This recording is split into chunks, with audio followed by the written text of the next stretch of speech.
रसूल अकरम सल्लल्लाहु अलैहि वसल्लम ने फरमाया, जो मुसलमान बूढ़ा काले खंजीर से भी बदतर है वो मेरी शफात से महरूम रहेगा और जहन्नमी है, जहन्नमी है, जहन्नमी है। 3 बार फरमाया। इस बूढ़े की निशानी ये है कि वो बुढ़ापे में बिस्मिल्लाहिर्रहमानिर्रहीम। हज़रत अनस बिन मालिक रज़ी अल्लाह तआला अन्हा से रवायत करते हैं कि हुज़ूर नबी करीम के ज़माने में एक यहूदी आलिम दीन था। इसका नाम जलबीब था। इसका एक लड़का था जिसका नाम हबाब था।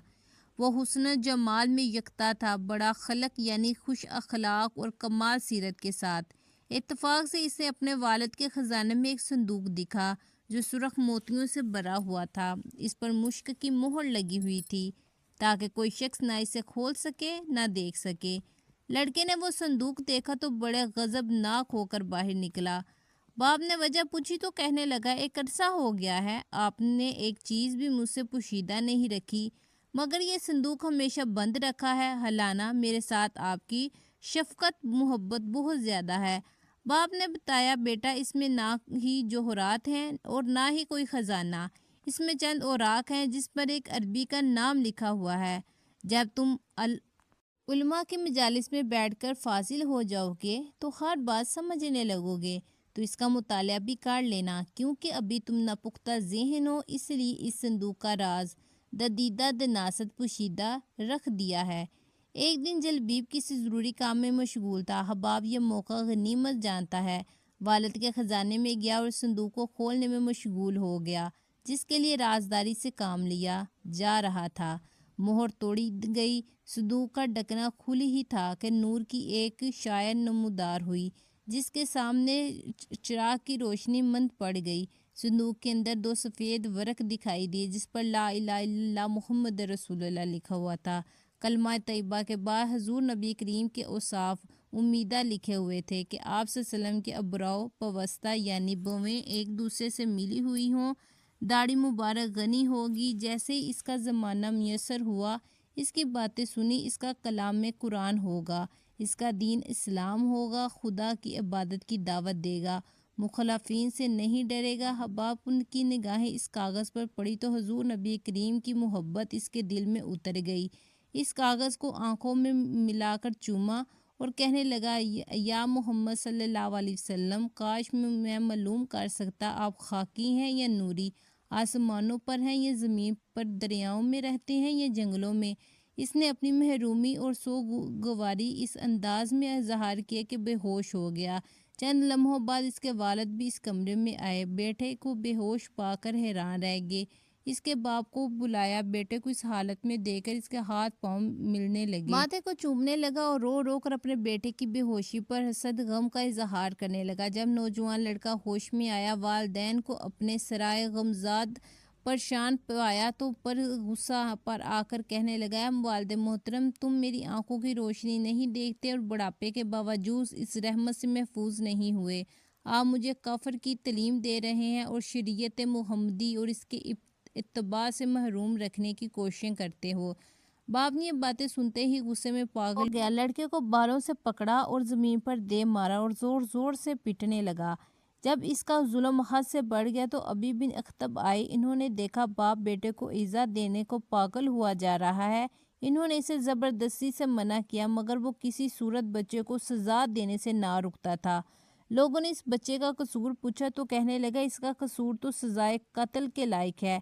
जब तक मैं इसे कत्ल ना कर दूं मैं इसको मारता रहूँगा। फिर इसने बताया, दीन मोहम्मद सल्लल्लाहु अलैहि वसल्लम पर ईमान ले आया है, अपने आबाओ अजदाद मज़हब तर्क कर चुका है। इन लोगों ने इस बच्चे को नसीहत करना शुरू की कि कहा, बेटा तुम लोग तो हमसे दीन की तलीम हासिल करते हैं, लोग तो हमारी इत्तबा करते हैं, लेकिन तुम मोहम्मद रसूलुल्लाह की इत्तबा में लगे हो। इसे छोड़ दो और अपने बाप दादा के दीन पर कायम रहो। हबाब कहने लगा, मैं सोच विचार करने के बाद वहमी और फरसुदा दिन तर्क कर दिए और मोहम्मद सल्लल्लाहु अलैहि वसल्लम के सिरात मुस्तकीम को इख्तियार कर लिया, इन पर ईमान लाए हूँ।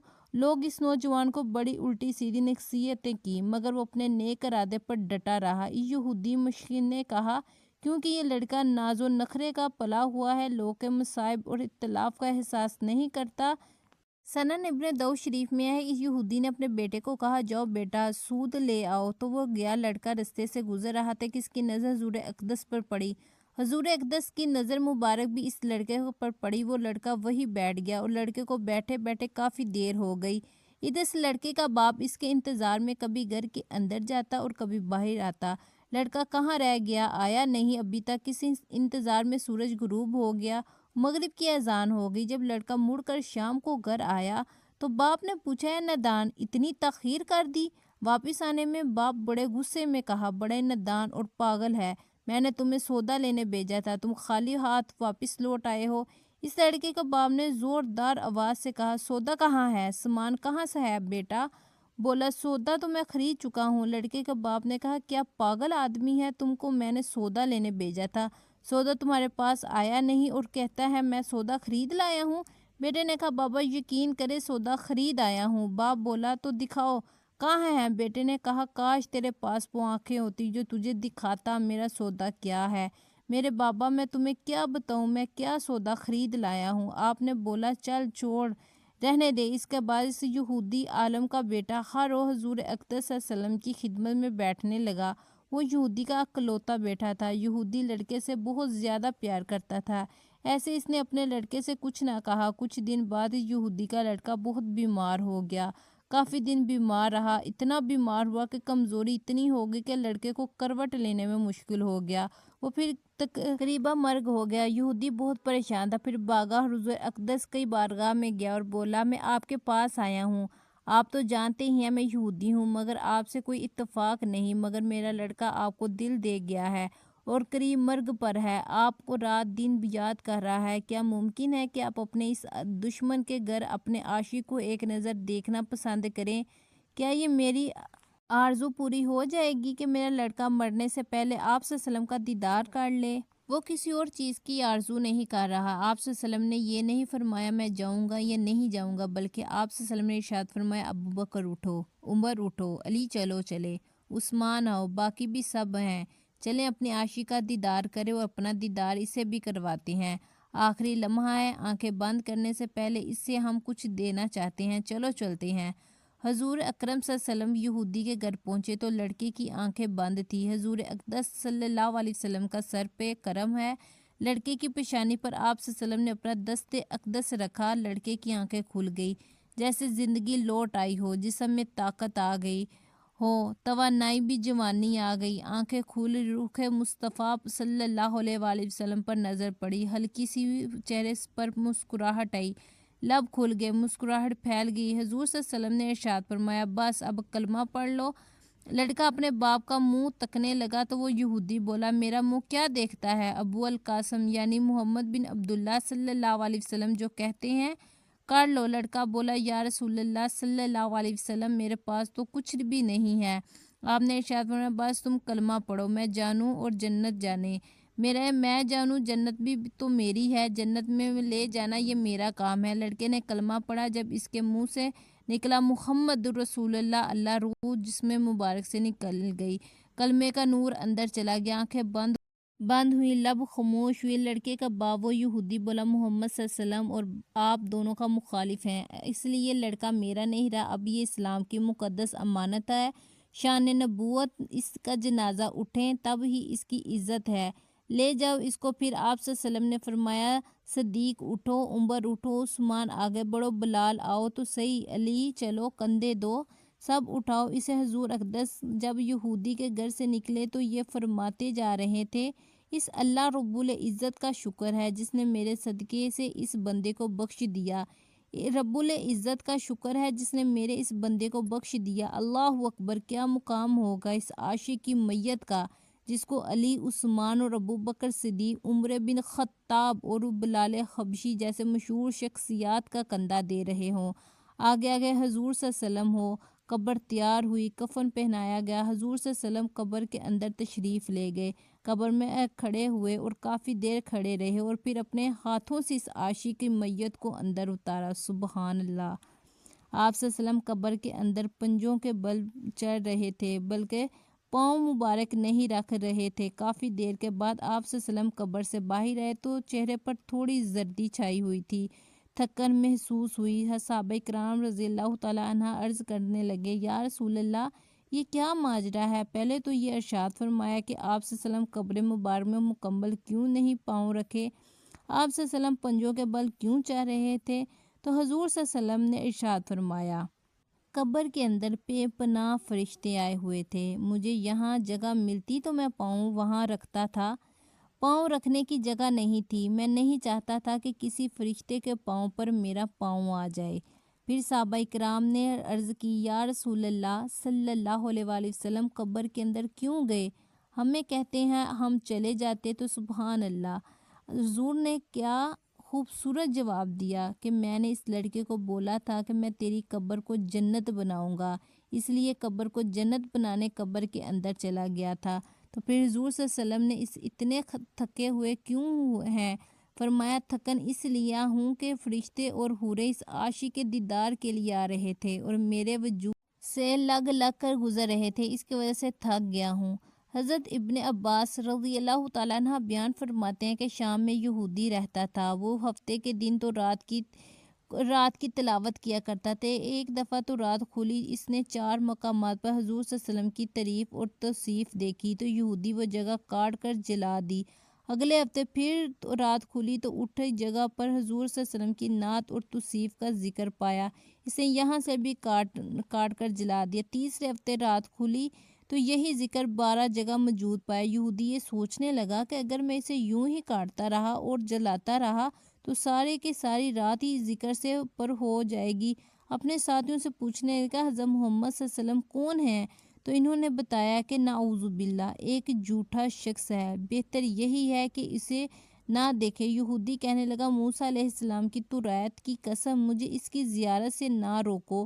ساتھیوں نے اجازت دے دی، یہ اپنی سواری پر سوار ہو کر رات دن منزل کی طرف چلتا رہا۔ مدینہ طیبہ کے قریب پہنچا تو سب سے پہلے حضرت سلیمان سے ملاقات ہوئی۔ بہت خوبصورت دیکھ کر سمجھا کہ محمد صلی اللہ علیہ وسلم ہے، حالانہ اس دنیا کے 3 دن گزر چکے تھے۔ حضرت سلیمان اس بات سے روئے اور کہا، میں تو ان کا خادم ہوں۔ وہ بولا، آپ کہاں ہیں؟ آپ رضی اللہ تعالیٰ سوچتے رہ گئے کہ اگر میں وسائل کی خبر سناتا تو واپس ہو جائے گا، اگر یہ کہہ دوں موجود نہیں تو جھوٹا ہوگا۔ بالآخر کہنے لگا، میں تجھے حضور صلی اللہ علیہ وسلم کے صحابہ کے پاس لے چلتا ہوں۔ مسجد میں آئے تو سب کے سب صحابہ غم کی تصور بنے ہوئے تھے۔ یہودی سمجھ کر ان میں حضور صلی اللہ علیہ وسلم ضرور موجود ہوں گے، کہنے لگا، السلام علیکم یا محمد کا کلمہ پکارا، جس سے تمام صحابہ کرام احرام مچ گیا اور پکار کر کہنے لگے، اس سے پوچھنے لگے، تم کون ہو جس نے ہمارے زخم تازہ کر دیا؟ کوئی اجنبی شخص معلوم ہوتا ہے کیا؟ تجھے معلوم نہیں کہ حضور صلی اللہ علیہ وسلم کا 3 روز پہلے وصال ہو چکا ہے؟ یہ سن کر وہ یہودی چیخنے لگا، ہائے میرا غم، ہائے میرے سفر کی ناکامی، اے کاش میری ماں مجھے پیدا ہی نہ کرتی، اگر پیدا کرتی تو کاش تو رات ہی نہ پڑتا، اور وہ بھی پڑی تھی، کاش آپ کی تعریف و توصیف پر نظر نہ پڑتی، اگر یہ بھی ہو گیا تو مجھے آپ کی زیارت نصیب ہو جاتی۔ پھر کہنے لگا، یہاں علی موجود ہیں جو مجھے حضور صلی اللہ علیہ وسلم کے اوصاف اور حلیہ مبارک کا تعارف کروائیں۔ حضرت علی آگے بڑھے اور فرمایا، میرا نام علی ہے۔ وہ بولا، میں نے تیرا نام توریت میں دیکھا ہے۔ حضرت علی رضی اللہ تعالیٰ عنہ نے حلیہ مبارک بیان کرنا شروع کیا کہ آپ نہ حد سے زیادہ لمبے تھے اور نہ ہی زیادہ چھوٹے تھے، سر مبارک گول تھا، پیشانی کشادہ، آنکھیں سیاہی خوب سیاہ تھی بلکہ دراز تھی، ہنسی کے وقت دانتوں سے نورانی اشعائیں نکلتی تھی، سینے سے ناف تک بالوں کی لکیر تھی، ہتھیلیوں پر گوشت تھی، قدموں کے تلے قدرے غیر تیر، بدر کے جوڑوں کی ہڈیاں موٹی تھی، مثلا کونی اور گھٹنے آپ کی شانوں کے درمیان مہر نبوت دی ہوئی تھی۔ یہودی کہنے لگا، علی تو نے سب کچھ بتایا، رات میں آپ کی تعریف اور توصیف اس طرح موجود ہے، حضور صلی اللہ علیہ وسلم کا کپڑا ہو تو اسے مجھے دے دے، میں اسے چومنا چاہتا ہوں۔ فرمایا، ہاں سلیمان، جاؤ فاطمہ سے کہو اپنے بابا کا جبہ ذرا بھیج دو۔ سلیمان دروازے پر آیا اور آواز دی، فخر الانبیاء کے دروازے اندر حسن و حسین رو رہے تھے، لہٰذا دروازہ کھٹکھٹایا پڑا تو حضرت فاطمہ کی آواز آئی، یتیموں کا دروازہ کون کھٹکھٹا رہا ہے؟ حضرت سلیمان نے اپنا نام بتایا، حضرت علی رضی اللہ تعالیٰ کا پیغام دیا، روتے ہوئے بولی، میرے ابا کا جبہ کون پہنے گا؟ حضرت سلیمان نے سارا قصہ سنایا، اب جبہ نکال کر لے اور 7 جگہ سے کھجوروں کے ریشے سے سلا ہوا تھا۔ حضرت علی انہیں اسے پکڑ کر سونگا، پھر دوسرے صحابہ کرام، پھر یہودی پکڑ کر سونگنے لگا اور کہتا واہ کیسی عمدہ خوشبو ہے۔ پھر قبر شریف پر حاضر ہوا، آسمان کی طرف سر اٹھا کر کہنے لگا، اللہ میں گواہی دیتا ہوں تو وحد و یکتا کائنات تیری نیاز مند ہے اور نہ تو بے نیاز ہے، اور میں یہ گواہی دیتا ہوں کہ اس قبر شریف والا میرا حبیب ہے، جو کچھ اس نے فرمایا میں اس کی تصدیق کرتا ہوں، اس پر ایمان لاتا ہوں۔ اے اللہ اگر میرا سلام تیری بارگاہ میں قبول ہے تو میری روح ابھی قبض کر لے۔ یہ کہہ کر وہیں گر گیا، جان دے دی۔ حضرت علی رضی اللہ تعالیٰ نے غسل دیا، جنت البقیع میں دفن کر دیا۔ حضرت ابو ہریرہ سے مروی ہے کہ صحابہ کرام رضی اللہ تعالیٰ عنہ کے ساتھ آپ صلی اللہ علیہ وسلم تشریف فرماتے، آپ صلی اللہ علیہ وسلم نے فرمایا اس بوڑھے سے جہنم بھی پناہ مانگتی ہے۔ صحابہ کرام رضی اللہ تعالیٰ عنہ عرض گزارے ہوئے، یا رسول اللہ صلی اللہ علیہ وسلم وہ بدبخت بوڑھا کون ہے جس سے جہنم بھی پناہ مانگتی ہے؟ آپ صلی اللہ علیہ وسلم نے فرمایا بوڑھا زانی، یعنی وہ شخص جس کی عمر زیادہ ہو چکی ہو اور وہ بدکاری کرے، یعنی بڑھاپے میں زنا کرے، اس سے جہنم بھی پناہ مانگتی ہے۔ ناظرین، اللہ تعالیٰ سے دعا ہے کہ زنا جیسی موذی مرض سے بچا کر رکھے، ان غلط کاریوں سے بچائے۔ میرا سنانا اور آپ کا سننا اپنی بارگاہ میں قبول و منظور فرمائے، ہمارا خاتمہ ایمان پر فرمائے، آمین یا رب العالمین۔ ہمارے چینل کو لائک، شیئر اور سبسکرائب بھی ضرور کریں۔ شکریہ۔